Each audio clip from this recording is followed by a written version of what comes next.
बच्चों, हम पिछले लेक्चर में फंक्शन पढ़ रहे थे। लास्ट में बहुत अच्छे ऑब्जेक्टिव क्वेश्चन हम डिस्कस कर रहे थे। Total number of Cartesian product, number of relations, number of function, number of one function. वहाँ मैंने number of relations, number of Cartesian product आपको अच्छे से एक्सप्लेन किया था। नंबर ऑफ फंक्शन को एक बार फिर अच्छे से एक्सप्लेन कर देता हूँ। लेक्चर के फिनिशिंग में वहाँ हो सकता है आपको ना समझ आया हो। If set A has m elements and B has n elements, then total number of functions की हम जो बात कर रहे थे, total number of functions कितने होंगे? n to the power m। इसकी एक्सप्लेनेशन हम कर रहे थे कैसे। यहाँ पे आप देखें, जो फर्स्ट एलिमेंट है, फर्स्ट ये m एलिमेंट्स हैं, ये n एलिमेंट्स हैं। फर्स्ट एलिमेंट की जो फर्स्ट एलिमेंट है यहाँ पे, इसकी इमेज कितने तरीके से हो सकती है? इस वन एलिमेंट की इमेज हो सकता है 1 हो सकता है 2 हो, इसकी इमेज 3 भी हो सकती है। यानी कि कितने नंबर ऑफ वेज बनेंगे? So in that case number of ways will be n। यानी कि इस एलिमेंट 1 की कोई भी एक एलिमेंट इमेज हो सकता है, कोई भी एक से ज़्यादा नहीं होंगे साइमल्टेनियसली। 1 की इमेज 1 भी हो सकती है, फिर उस केस में 2 या 3 नहीं होगी। हो सकता है 1 की इमेज 2 हो सकता है 1 की इमेज 7 हो सकता है 1 की इमेज nth एलिमेंट हो। सो देयरफॉर जब 1 की इनमें से कोई भी एक इमेज बनेगी, इस केस में नंबर ऑफ फंक्शंस n बन जाएंगे। फिर मैं 2 एलिमेंट को उठाऊंगा। सपोज कर ले थोड़ी देर के लिए 1 की इमेज, मान लिया इन सब में से 1 की इमेज n थी, तो 2 की इमेज देखो 1 भी हो सकती है, 2 की इमेज 2 भी हो सकती है, 2 को मैं 3 से भी जोड़ सकता हूं, 2 की इमेज n भी हो सकती है। अगर 1 की इमेज n थी तो 2 की इमेज भी n हो सकती है। यानी कि ये 2 एलिमेंट n से जुड़ेंगे, फिर उस केस में फंक्शन है। यहां देख लो, शेर का मुंह बंद है। तो सेकंड एलिमेंट के भी कितने ऑप्शंस हैं इमेज होने के लिए? n। थर्ड एलिमेंट के भी कितने इमेज हैं? n। एंड डैश डैश जो mth एलिमेंट है उसके भी कितने इमेजेस हो सकते हैं? n। सो ये n कितने टाइम्स है? m times. So therefore the function number of functions are n to the power m। इसमें एक और टर्म हम डिफाइन करें। हम पढ़ रहे थे फंक्शन 1 एंड ऑन टू। हम उसके साथ साथ ऑड और इवन फंक्शन भी पढ़ते हैं। Even function,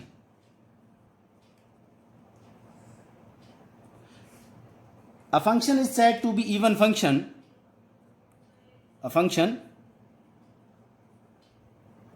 fx is said to be even function if f of minus x is equal to fx, or we can say f of x minus f of minus x is equal to 0। मैं इसी को उधर ले गए या इसको इधर ले आए, मेन डेफिनेशन यही है, इसी को आगे प्रोसीड किया है। फॉर एग्जाम्पल कॉस एक्स, अगर मैं एफ एक्स को कॉस एक्स लूँ, एफ ऑफ माइनस एक्स निकालूँ, तो कॉस ऑफ माइनस एक्स बनेगा replace every x by minus x. So ये क्या बन जाएगा? Cos minus theta plus cos theta ही होता है। सो ये कॉस एक्स बन गया, जो कि कौन आ गया? F x. Therefore this function is even function. और एग्जांपल अगर आपने लेना है, f x is equal to x की 4 प्लस 3x स्क्वेयर। मैं बच्चों एफ ऑफ माइनस एक्स निकालता हूं, so minus x to the power 4 plus 3 into minus x to the power 2, what it becomes? x to the power 4 plus 3x square, which is as same as fx. So again, this function is also an even function. These are the examples of even functions. अगर trigonometry में आप लें, trigonometry के case में जो cos और secant है, cos x and secant x, cos का जो रेसिप्रोकल है, because secant minus x is also secant x, are even function. Remaining trigonometric functions are odd. Remaining t functions are odd functions. आइए odd function को भी पढ़ते हैं. Next is odd function.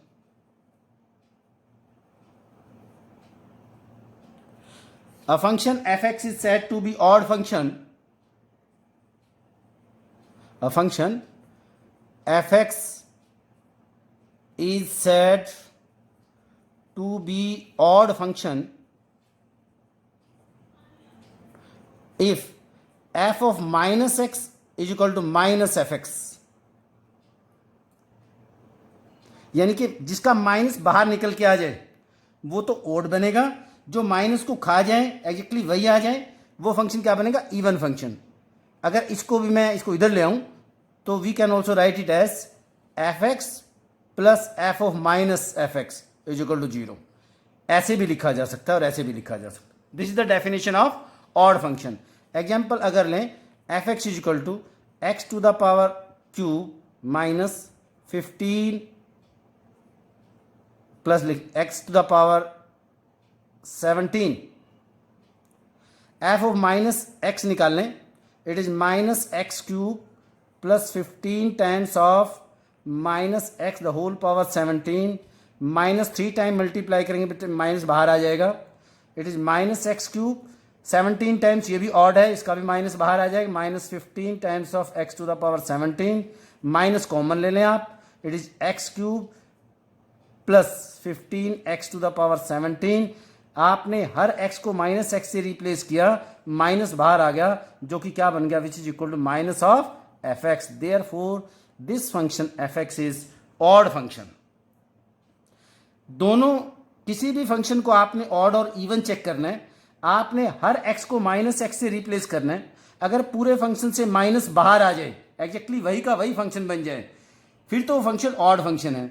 Otherwise अगर सारा प्लस बन जाए फिर वो फंक्शन इवन फंक्शन है. ऐसा भी हो सकता है. एग्जाम्पल लेते हैं, x 2020 plus x to the power 2021. अब मैं इसमें क्या करूं, एफ ऑफ माइनस एक्स निकालता हूं. ये बन गया minus x the whole power 2020 plus minus x the whole power 2021. यहाँ से minus even number of times है, प्लस बन जाएगा 2020. यहाँ से ऑड नंबर ऑफ टाइम्स है, यहाँ माइनस बाहर आ जाएगा, एक्स टू द पावर 2021. अब ये एग्जैक्टली एफ एक्स नहीं बना, ना तो ये एग्जैक्टली एफ एक्स बना है और ना ही ये माइनस ऑफ एफ एक्स बना है. So this function is neither odd function nor even function. So it is not necessary that every function is either odd or even. Such type of functions are called nano function. Nano, neither even nor odd. Nano function भी बोल देते हैं हम इनको. This is nano function. अब properties की अगर हम बात करें, कोई एक एग्जाम्पल लें, सपोज करें एफ एक्स, मैंने बच्चों एक्स लिया. ये कैसा फंक्शन है, इसको हम आइडेंटिटी फंक्शन बोलते हैं. Identity function f x is equal to x, identity function. ये क्लियरली ऑड फंक्शन है, ऑड फंक्शन है. और मुझे ये मालूम है, मैं कोई और फंक्शन लेता हूं जी एक्स, साइन एक्स फंक्शन है, ये भी ऑड फंक्शन है. लेकिन मैं अगर इसकी पावर इवन बना दूंगा, कोई भी इवन पावर लिख दूंगा, सो अकेला साइन एक्स ऑड फंक्शन है. इवन पावर अगर हम लेंगे तो ये इवन फंक्शन बन जाएगा. किसी भी ऑड फंक्शन की पावर इवन होगी तो इवन फंक्शन बन जाएगा. हाँ, अगर इसकी पावर ऑड होगी फिर ये ऑड ही रहेगा, क्योंकि ये जो स्क्वायर है उस माइनस की पावर 2 करेंगे तो प्लस बन जाएगा। और एक और एग्जांपल लें, एच एक्स सपोज करें मैंने लिया secant x to the power 3 plus x to the power 4। अब आपको चेक करना है।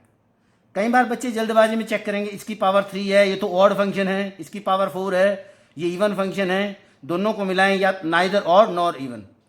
अब आप यहाँ चेक करें, सीकेंट एक्स अपने आप में ही इवन फंक्शन है, सीकेंट माइनस को खा जाएगा, secant minus x plus secant x बनेगा। पावर चाहे ऑड हो, सीकेंट ने ही उसको इवन बना दिया है। किसी इवन फंक्शन की पावर अगर ओड होगी, ध्यान दें एक बार फिर, सीकेंट एक्स एक इवन फंक्शन है, अगर इवन फंक्शन की पावर ऑड होगी तो वो इवन फंक्शन ही रहेगा, और अगर पावर इवन है वो तो इवन फंक्शन बन ही जाएगा। सो ये था ऑड फंक्शन और इवन फंक्शन। आप यहां चेक करें, जो identity function f x is equal to x, it is always an even function. This function is always an even function, and fx is equal to 0. This is both even as well as odd. This is both even function and odd function. So बहुत detail में हम objective में पढ़ेंगे। यहाँ इससे related objective में आपको question मिल सकता है बोर्ड एग्जाम में, इसलिए थोड़ा सा हमने ऑड फंक्शन और इवन फंक्शन को भी डिस्कस कर लिया है। आगे पढ़ते हैं, जो आज का मेन टॉपिक है हमारा, composition of the functions. Very important topic है। यहां हम किसी फंक्शन का इनवर्स निकालने की भी बात करेंगे। पहले आइए कंपोजिशन को पढ़ लें। कंपोजिशन क्या है? Let us suppose that we have a function f from a to b and another function g from b to c, then function gof from a to c is called composition and is denoted by gof from a to c। क्या मतलब हुआ? मेरे पास एक function है बच्चों f, जिसकी domain कौन है? सेट a, और को डोमेन कौन है? Set b। और g एक फंक्शन है जो f फंक्शन की को डोमेन थी, वो g की क्या है? डोमेन। और को डोमेन कौन बनी? Set c। तो एक नया फंक्शन जिसकी डोमेन f की डोमेन होगी और जिसकी को डोमेन g की को डोमेन होगी, gof बन जाएगा। यहां gof कैसे लिखा जाता है बच्चों? अगर मैं यहां gof ऑफ x लिखूं, x लिखने का मतलब फंक्शन x में है, यानी कि फंक्शन को हमने x वेरिएबल से लिखा है। पहले f ऑपरेट होगा, इधर से चलेंगे, पहले f लगा हुआ है फिर g लगा हुआ है। अगर मैं f-o-g लिखता हूं किसी फंक्शन को, ऐसे लिखता हूं, इसका मतलब पहले फंक्शन कौन लगेगा? यहां पहले फंक्शन कौन लगेगा? g, बाद में कौन लगा? f। And it is not necessary that f-o-g is equal to gof। g और f-o-g सेम होंगे। अगर मैंने फिर एक बार ध्यान दे लें, कंपोजिशन ऑफ बोलेंगे हम, gof ऑफ, पहले फंक्शन इधर से लगता है राइट हैंड की तरफ से, पहले फंक्शन f लगा हुआ है जैसा कि डायग्राम में आप देख रहे हो, बाद में फंक्शन g लगेगा, इधर से लगेंगे। ये जो gof फंक्शन बनता है, इस gof में पहले हम क्या पढ़ते हैं? डोमेन, बाद में क्या निकालते हैं? रेंज। इस gof की, यहां से सीखें आप इस डायग्राम के साथ, इस gof की डोमेन जो होगी वो होगी जो f की डोमेन है, क्योंकि पहले फंक्शन कौन लगता है? f। इस gof की, ये जो gof बन रहा है, तो डोमेन कौन है? जो f की डोमेन है। और इसकी को डोमेन और रेंज कौन बनेगी? जो g की रेंज है। दोबारा फिर सुन लें, gof में, इस gof फंक्शन में पहले अप्लाई होगा f, बाद में g। तो पहले क्या पढ़ते हैं हम? डोमेन। डोमेन किसकी होगी? f की। और को डोमेन किसकी होगी? g की। अगर मैं f-o-g पढ़ता हूं, इस f-o-g फंक्शन में डोमेन इस f-o-g फंक्शन की, अकेला एक ही फंक्शन बन गया अब ये f-o-g, just like addition but not exactly same. f-o-g में पहले फंक्शन कौन ऑपरेट होगा? g, फिर कौन होगा? f। तो इस f-o-g की डोमेन कौन बनेगी? जो g की डोमेन है। और इसकी रेंज कौन बनेगी? जो एफ की रेंज है वो एफ ओ जी बनेगा। अब यहां यह भी बात ध्यान देने की है, जब एफ फंक्शन अप्लाई किया, जो एफ की कोडोमेन है, जो एफ की कोडोमेन है, जी की वही क्या बन रही है? Domain. So therefore in this case codomain of F, codomain of F, codomain of f will be the subset of domain of g। क्यों?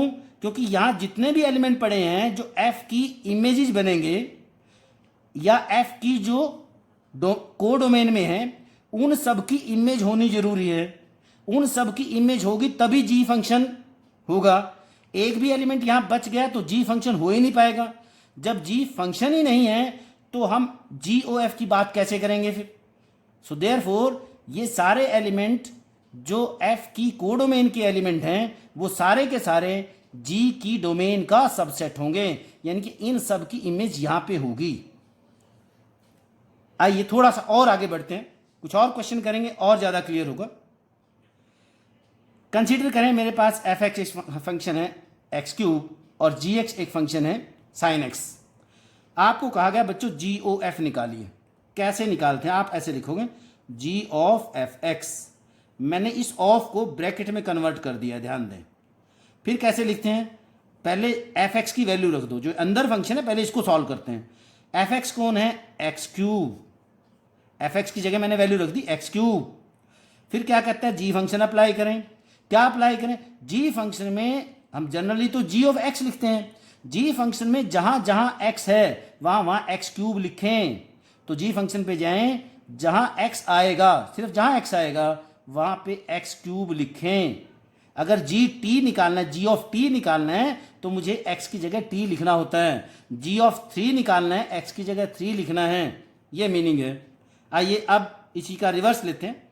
एफ ओ जी बनाना है, पहले तो आप एफ ऑफ जी एक्स लिखिए, ब्रैकेट में कन्वर्ट कर दीजिए of को। फिर आप एफ, पहले ये फंक्शन ऑपरेट नहीं होगा, पहले ये ऑपरेट होगा, इसकी वैल्यू रखिए। ऊपर गिवन आपके पास फंक्शन है, जी एक्स कौन है? Sine x. जी एक्स की जगह आपने साइन एक्स लिखा। अब क्या कहते हैं? एफ फंक्शन को कैसे हटाएंगे? एफ फंक्शन में जहां जहां पे, यहां पे तो एफ ऑफ एक्स लिखते हैं, जहां पे एक्स लिखा है आप उस एक्स की जगह साइन एक्स लिखिए। Replace x by sine x. So x को साइन एक्स से रिप्लेस करिए और ऊपर कौन है? Cube. So therefore g o f is not equal to f o g. देख लो आपके सामने दोनों सेम नहीं है। आ भी सकते हैं, ऐसा जरूरी नहीं है। अगर स्पेशल किसी तरीके से डिजाइन करें तब हो भी सकता है, पर ये जरूरी नहीं है कि जी ओ एफ ओ जी के इक्वल है। ऐसे बच्चों हम एफ ओ जी जी ओ एफ निकालते हैं। आगे बढ़ते हैं, कुछ और डेफिनेशन को और अच्छे से क्लियर करते हैं। यहां देखें आप, सपोज कर मेरे पास कोई फंक्शन है एफ ए टू बी और जी एक फंक्शन है बी टू सी, और दोनों 1 1 फंक्शन है एफ और जी। अगर एफ भी 1 1 है, जी भी 1 1 है, तो ये जो जी ओ एफ बना ये 1 1 होगा। It must be 1 1। ये भी 1 1 है, ये भी 1 1 है, तो ये भी 1 1 आएगा। इन दोनों से ये बना हुआ है। Exactly same if f is onto, g is onto. अगर दोनों ऑन टू हैं तो जी ओ एफ भी ऑन टू होगा, दोनों से बन के आया हुआ है तो भी ऑन टू होगा। But converse need not be true. इसका कन्वर्स ट्रू नहीं होगा, हमेशा नहीं होगा। ध्यान दें, हो भी सकता है पर जनरली नहीं होगा। क्या नहीं होगा? कन्वर्स अगर जी ओ एफ 1 1 है, अगर जी ओ एफ 1 1 है, जरूरी नहीं है कि एफ और जी दोनों 1 1 हों।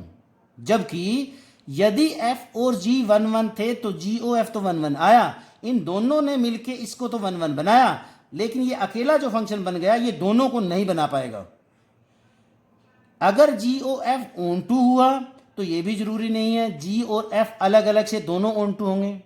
ये दोनों पॉइंट्स मैंने यहां लिखे हैं, आप इसको ध्यान से समझें। फिर क्या होगा? या और अच्छे से समझें, अगर जी ओ एफ 1 1 है, if g o f is 1 1 then f must be 1 1, g may और मे नॉट बी। याद रखने का तरीका देख लो अब आप क्या है, अगर जी ओ एफ 1 1 होगा तो इन दोनों में से एक 1 1 होगा, और 1 1 कौन होगा? पहले वाला जो पहले ऑपरेट होता है, राइट साइड से ऑपरेट होता है, पहले कौन ऑपरेट होगा? एफ, एफ 1 1 होगा। क्यों? जी ओ एफ की, जो जी ओ एफ की डोमेन है वो एफ की भी डोमेन है, जो एफ की डोमेन है वही जी ओ एफ की डोमेन है। सो अगर जी ओ एफ 1 1 होगा तो एफ 1 1 होगा, जी मे और may not be. And if g o f is onto, दूसरा function onto surjective, then g must be onto, f may और may not B. अब मैं conclude कर रहा हूं, देखो अगर जी ओ एफ बच्चों 1 1 होगा तो पहले जो ऑपरेट होता है वो 1 1 होगा, जी ओ एफ ऑन टू होगा, जो बाद में ऑपरेट होता है वो ऑन टू होगा। आपने ऐसे याद रखना इसको। सो ये दोनों पॉइंट मैंने यहां लिखे हैं, आपको ये बात समझ आ गई होगी, ठीक है। और कुछ क्वेश्चन हम इसी तरीके से ले लेते हैं। ये फंक्शन है क्या, इसको थोड़ा सा और प्रैक्टिकली समझने की कोशिश करते हैं कि क्या है ये। ध्यान देंगे आप कि प्रैक्टिकल लाइफ में कैसे यूज होता है। आपको एक अच्छा सा एग्जांपल देके इसको एक्सप्लेन करते हैं कि ये फंक्शन कहाँ किस तरीके से यूज होता है। आप बच्चों बोर्ड के एग्जाम्स में बैठते हो, अभी भी आपने अपीयर होना है +2 एग्जाम्स के लिए। क्या होता है, यहाँ पे जो एफ फंक्शन है, आपको जो रोल नंबर मिलते हैं बोर्ड एग्जाम में, जो रोल नंबर मिलते हैं, आप उस रोल नंबर के अकॉर्डिंग आप अपनी आंसर बुकलेट पे आंसर लिख के भेजते हो। बोर्ड क्या करता है यहाँ पे, जी फंक्शन में वो क्या करता है, आपकी आंसर बुकलेट पे जो आपके रोल नंबर लिखे हैं उनको उतार लेगा, वो उस पेज को निकाल लेगा और उसकी जगह नया कोड नंबर डाल देगा हर किसी आंसर शीट पे। और वो जो कोड नंबर, यहां से जो कोड नंबर दिया गया वो टीचर्स के पास जाएगा और वो टीचर्स उस कोड के अकॉर्डिंग आपकी बुकलेट को चेक करेंगे, ताकि टीचर्स को यह ना मालूम हो कि ये रोल नंबर किस बच्चे का है और कहां से आया है। सो वो फंक्शन जी हो गया। फिर इनकी रिवर्स प्रोसेस होगी। क्या रिवर्स? फिर जी का रिवर्स आएगा। जी का रिवर्स क्या आएगा?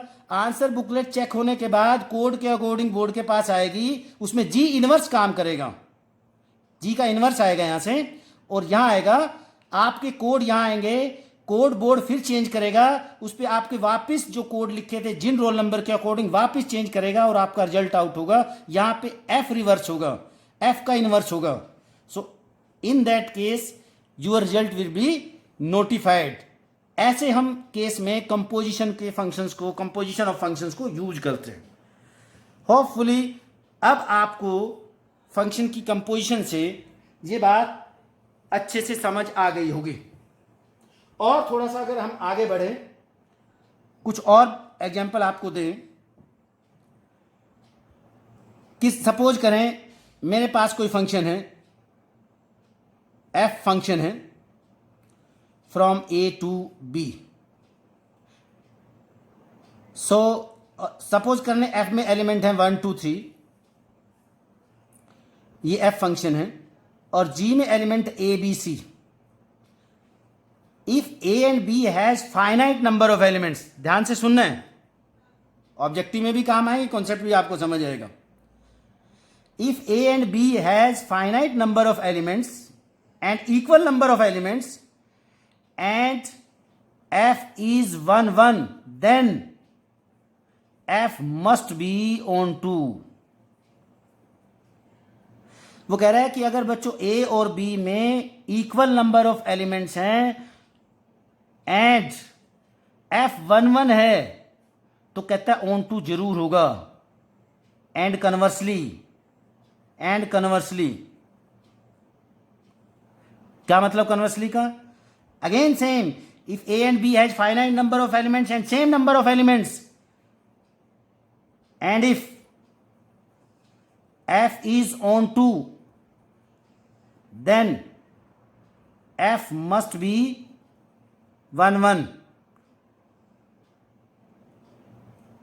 when A and B has same number of finite elements but in the case of infinite it is not true. But if number of elements are infinite, then it is not always true. Always true. Finite number of elements के case में number of element same है, आप इसको समझ सकते हैं. देखो मान लो F1 की इमेज A है बच्चों, 2 की इमेज B है और 3 की इमेज कौन है, C है. ये 1 1 हुआ. अगर ये 1 1 हुआ, सेम नंबर ऑफ एलिमेंट थे. अगर ये 1 1 है, ये इससे जुड़ा है, ये इससे जुड़ा हुआ है, ये इससे जुड़ा हुआ है, तो देख लो आप, जब इसमें भी 3 एलिमेंट है, इसमें भी 3 एलिमेंट है और ये 1 1 है, इन तीनों ने एक एक को ले लिया है. 1 1 में एक एक को लेना पड़ेगा. तो जब यहां भी 3 है, यहां भी 3 है, तो यहां इनके हर एलिमेंट की प्री इमेज ऑटोमेटिकली एग्जिस्ट कर गई. So therefore it must be onto. 1 1 होगा तो ऑन टू भी होगा, और ऑन टू हो गया सेम प्रोसेस में, ऑन टू होगा तो 1 1 भी होगा. बस ये बात ध्यान देने की है कि number of element exactly same और फाइनाइट नंबर ऑफ एलिमेंट. इसको भी एक बार फिर रिकैप कर दूं. यहां से ये था, अगर F और G 1 1 है तो GOF 1 1 होगा. लेकिन अगर GOF 1 1 है then F must be 1 1, G may और मे नॉट बी. यहां से नोट करना है, यहां से तो समझाने के लिए आपको लिखा हुआ. सो आगे बढ़ते हैं, इनवर्स ऑफ द फंक्शन की बात करते हैं. किसी फंक्शन के इनवर्स निकाल लेंगे. Inverse of a function if exist is unique. जैसे मैट्रिक्स में पढ़ा था, किसी भी फंक्शन का बच्चों इनवर्स यूनिक ही होता है, और जरूरी नहीं है हर कोई फंक्शन इन्वर्टिबल हो, ये जरूरी नहीं है. अभी मैंने एक एग्जांपल लिखा था, जैसे f(1) की इमेज कौन थी, A, f(2) की इमेज कौन थी बच्चों, B, f(3) की इमेज कौन थी, C. ठीक है. सपोज करें let G is the inverse of F. तो इनवर्स कैसे निकलता है, therefore G of A is equal to 1, G of B is equal to 2 and G of C is equal to 3. यहां आपके पास इस तरीके से एलिमेंट थे. F फंक्शन ये था, यह फंक्शन था 1 2 3 A B C. 1 की इमेज अंडर F A थी, 2 की इमेज अंडर F B थी, 3 की इमेज कौन थी, C.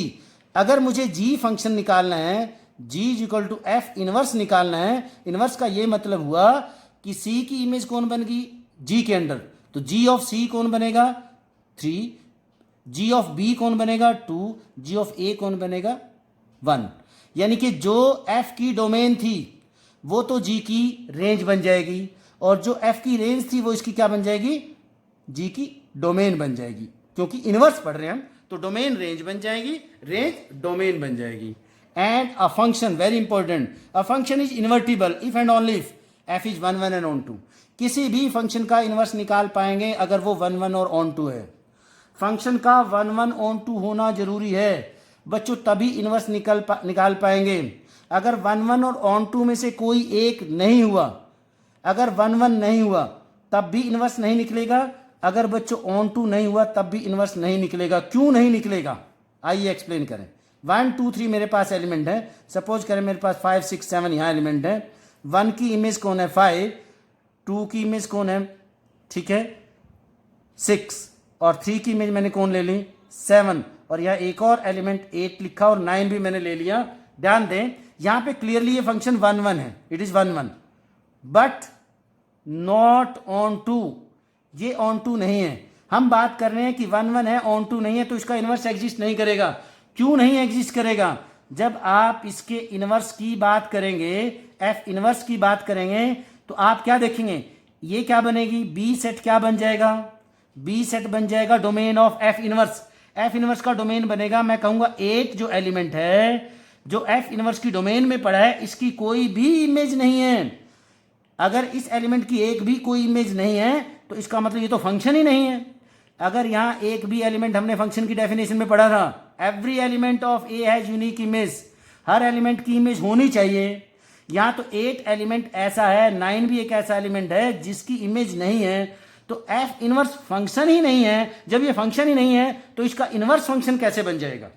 So therefore it must be onto होना जरूरी है। अब इसका दूसरा एग्जाम्पल लेते हैं। सपोज कर लेते हैं थोड़ी देर के लिए, अब एक फंक्शन फिर दोबारा एक कोई फंक्शन f बनाएं 1 2 3। अब की बार हम क्या करते हैं, 1 की इमेज कौन है 5, ठीक है, 2 की इमेज कौन है 6 और 3 की इमेज भी कौन है 6। अब की बार क्या किया, it is not 1 1 but onto. ये ऑन टू है क्योंकि हर एलिमेंट की प्री इमेज एग्जिस्ट कर रही है। अब भी इनवर्स एग्जिस्ट नहीं करेगा, एफ इनवर्स यहां भी एग्जिस्ट नहीं करेगा, डज नॉट एग्जिस्ट। और यहां भी F inverse does not exist होगा।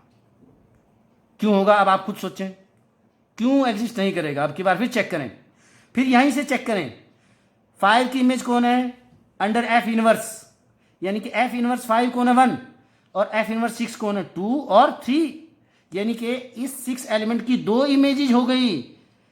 शेर का मुंह खुल गया है, फिर ये फंक्शन ही नहीं है। अगर एक एलिमेंट की 2 इमेज हो जाएं वो तो फंक्शन ही नहीं होता है। So therefore inverse is only exist if it is 1 1 and onto. And conversely मतलब अगर किसी फंक्शन का इनवर्स एग्जिस्ट कर गया तो वो 1 1 ऑन टू दोनों होगा। It must be 1 1 and onto. Any function f is invertible if and only if f is 1 1 and onto. 1 1 onto होगा तो इनवर्स एग्जिस्ट करेगा। अगर इनवर्स एग्जिस्ट कर गया तो 1 1 ऑन टू भी होगा, ये लिखा है। अब इसी को हम एक और तरीके से कंपोजिशन से भी एक्सप्लेन करेंगे कि कंपोजिशन से इनवर्स कैसे निकालते हैं।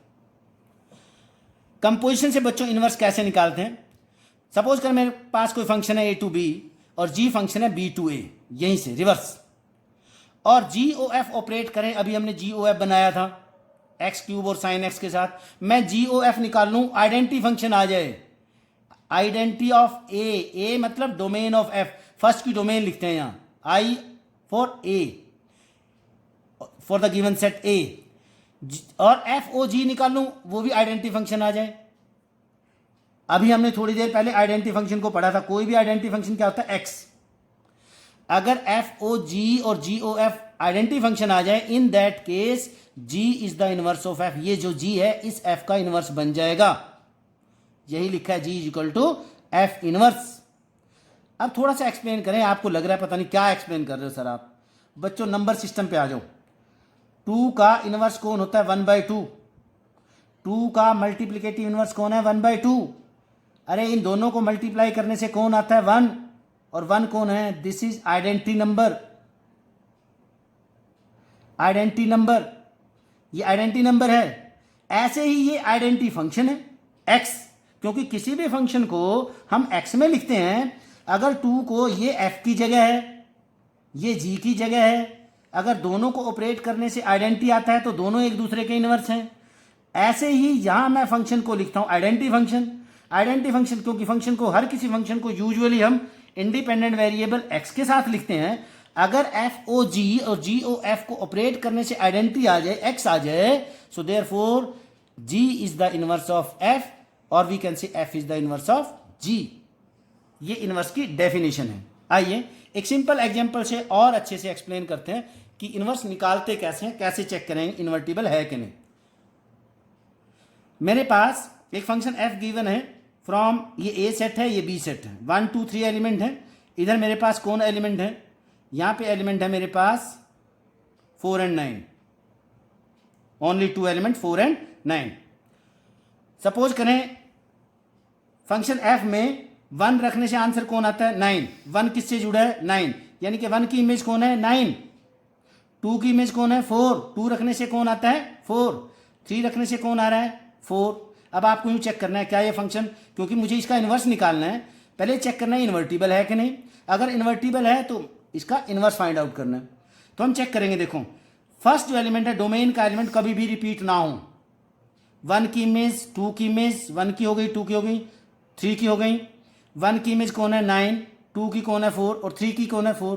देखो 3 की इमेज भी 4 और 2 की इमेज भी 4, यानी कि 2 भी किससे जुड़ गया 4 से, और 3 भी किससे जुड़ गया 4 से।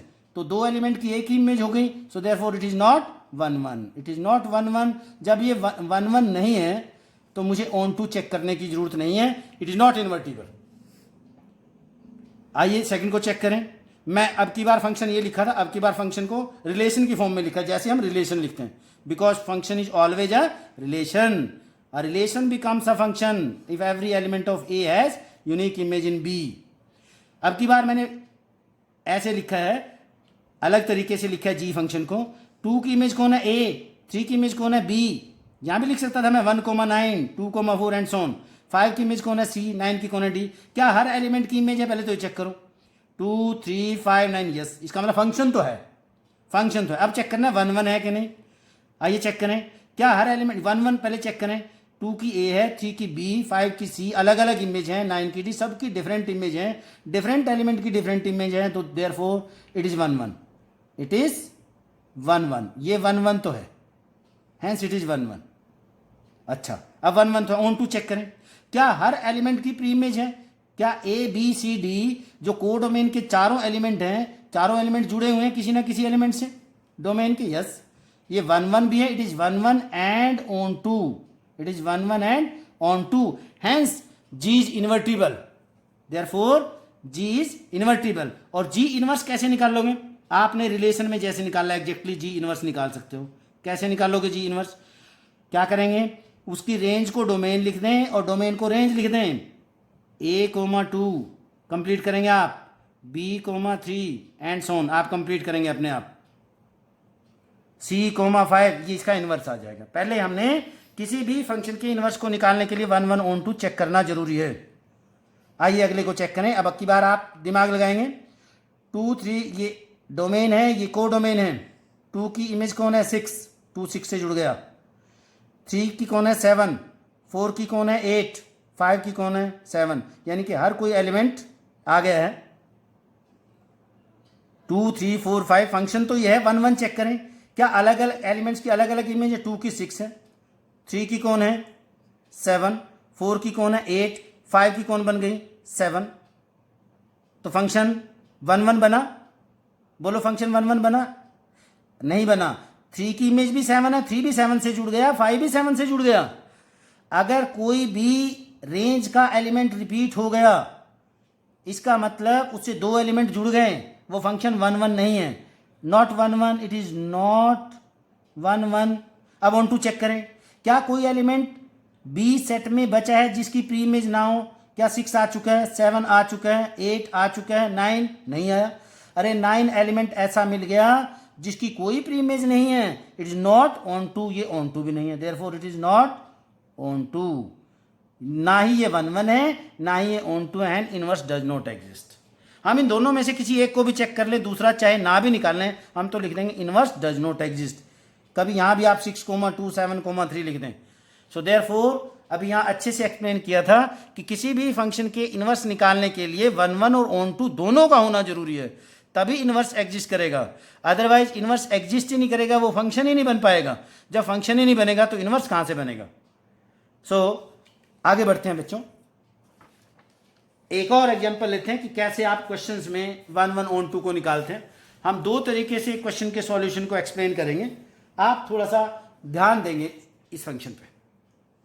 पहले हम उसी तरीके से GOF और FOG निकालते हैं. हमें FOG और GOF निकालना भी आ जाएगा, और देखते हैं क्या आएगा. F फंक्शन गिवन है, F फंक्शन की डोमेन है R-7/5, यानी कोई भी रियल नंबर रखना है, 7/5 नहीं रखना है. क्यों लिखा है, क्योंकि बच्चों में 7/5 इसके डिनोमिनेटर में रखता हूँ 7/5 तो ये 0 बनता है. फंक्शन डिफाइंड ही नहीं है इसलिए लिखा है, कभी बच्चों को लगे ये क्या डिजाइन बना है. और इसकी रेंज क्या है R-3/2. कहता है 3/2 भी कभी नहीं इसका आंसर आएगा, इसकी रेंज में कभी भी 3/5 आंसर नहीं आएगा, कोई भी रियल नंबर आ सकता है. ऐसे ही जी फंक्शन को डिफाइन किया दिस टू दिस, इसका रिवर्स. सो आइए हम पहले बच्चों FOG निकालते हैं. अभी हमने निकालना सीखा था. पहले क्या लिखेंगे, F ऑफ GX.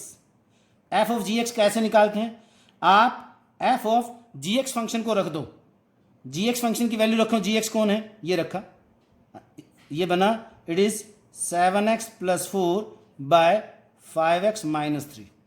अब क्या करेंगे, आप f फंक्शन में हर x को ये लिखें, ये बड़ा f फंक्शन कैसे, 3 इंटू ये रखें 7x + 4 / 5x - 3 प्लस में 4 अपॉन 5x फिर आ गया, x की जगह आपने फिर लिखना है 7x plus 4 by 5x minus 3 minus 7 by 1 लगा लें, इसके बाय 1 लगा लें, एलसीएम लेके सॉल्व करें। फाइनली आपके पास आप कैलकुलेट करना x आएगा। फिर मैं जी ओ एफ निकाल रहा हूँ। जी ओ एफ कैसे निकालोगे? जी ऑफ एफ एक्स। फिर ध्यान दें जी फंक्शन पहले कौन ऑपरेट होगा? एफ। एफ फंक्शन कौन है? क्वेश्चन पे जाएं, एफ कौन है? 3x plus 4 by 5x minus 7। अब क्या करना है? जी फंक्शन में हर x की जगह लिखिए। चलिए जी फंक्शन पे, ये पड़ा जी फंक्शन 7 इंटू एक्स कौन है? x की जगह लिखेंगे 3x plus 4 by 5x minus 7 plus 4 by denominator लिखें जी फंक्शन में। जी फंक्शन में लिखना है मुझे 5x x की जगह लिखना है 3x plus 4 by 5x minus 7 minus 3।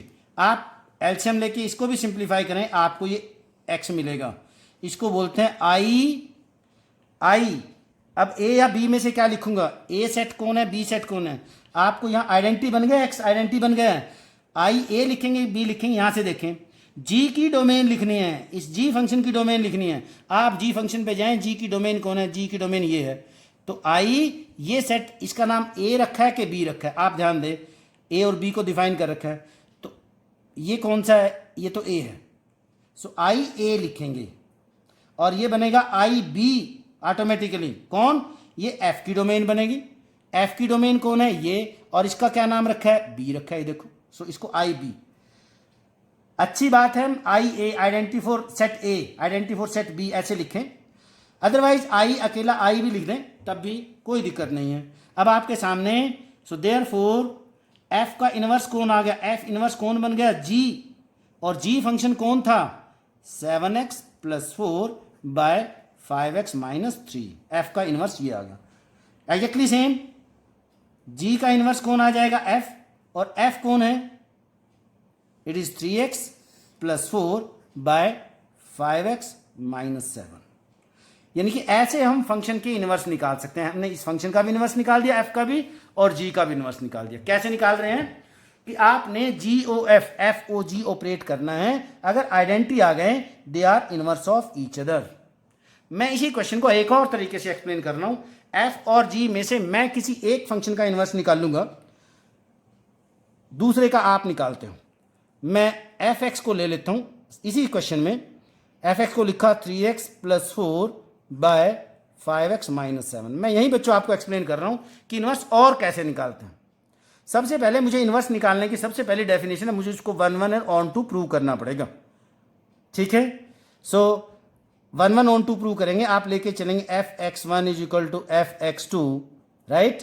f(x1) में लिखेंगे 3x1 plus 4 upon 5x1 minus 7 is equal to 3x2, replace every x by x2 plus 4 upon 5x2 minus 7। आप क्रॉस मल्टीप्लाई करेंगे, सिंप्लीफाई करेंगे या आप कैलकुलेशन कर लेंगे, आपको x1 is equal to x2 मिल जाएगा। आप कहेंगे देयरफॉर फंक्शन इज 1 1, आप ऐसे लिखेंगे। ऐसे ही ऑन टू भी प्रूव कर देंगे। आप ऑन टू भी निकाल लेंगे, उसमें तो डेफिनेशन लिखनी होती है। For every y is equal to f x is equal to this, for every y there exist some x such that f of x is equal to y। आपको definition लिखनी है। Therefore function is onto, function onto हो गया। पहले 1 1 on to prove करेगा। अब 1 1 onto हो गया तो इनवर्स एग्जिस्ट करेगा। इनवर्स निकालने का सबसे एक और आसान तरीका, जो मैं आपको इसी क्वेश्चन को दूसरे तरीके से एक्सप्लेन कर रहा हूं, किसी भी क्वेश्चन में, मोस्टली हर क्वेश्चन में आप अप्लाई कर देंगे, इसको क्रॉस मल्टीप्लाई करके x की वैल्यू y की फॉर्म में निकाल दें। आपके पास यहां फंक्शन y डिपेंडेंट वेरिएबल है, x कैसा है? Independent variable. आप यहां लिखते हो ये x के एलिमेंट है, ये कौन है? y के एलिमेंट है, यहां ये फंक्शन है। सो आप क्रॉस मल्टीप्लाई करके मैं निकाल रहा हूं, y के साथ क्रॉस मल्टीप्लाई करें, f को भूल जाएं, क्रॉस मल्टीप्लाई करें, ये बन जाएगा y into 5x minus 7 is equal to 3x plus 4। Cross multiply करें, we are finding the value of x in the form of y। जैसे यहां x की फॉर्म में y की वैल्यू है, this is the value of y in the form of x। Now conversely अब हम x की वैल्यू निकालेंगे y की फॉर्म में। वो कैसे निकाल लेंगे? x एक तरफ यहां से ले आए आप, ये बन जाएगा 5xy माइनस 3x को इधर लें, बाकी को सारे को उधर ले जाएं, 4 इसको उधर ले जाएं, प्लस 7y, यहां से x कॉमन लें तो ये बन गया 5x माइनस 3, तो यहां क्या बन गया 7y प्लस 4।